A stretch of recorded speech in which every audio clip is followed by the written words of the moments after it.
Rosarians, thank you for joining me today. I have a real treat for you.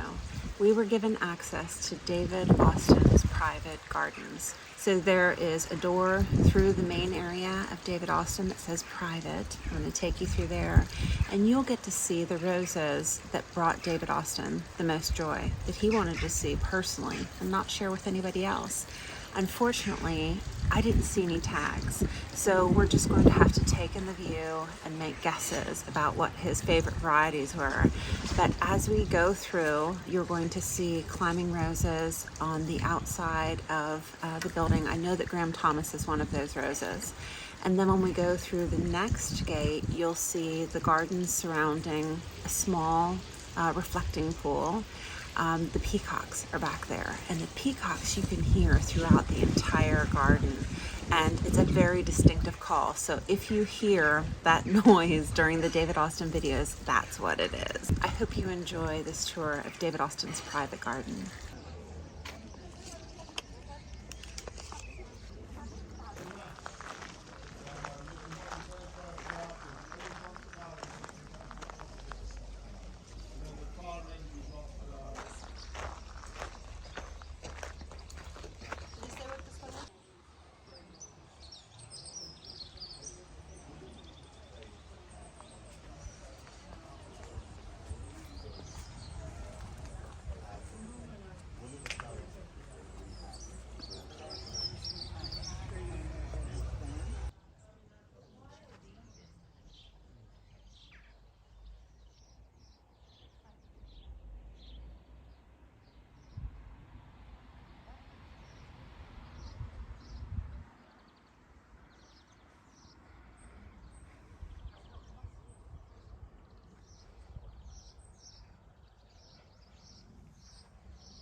So of course my husband had to take extra time to look at those peacocks. They just walk around like they own the place.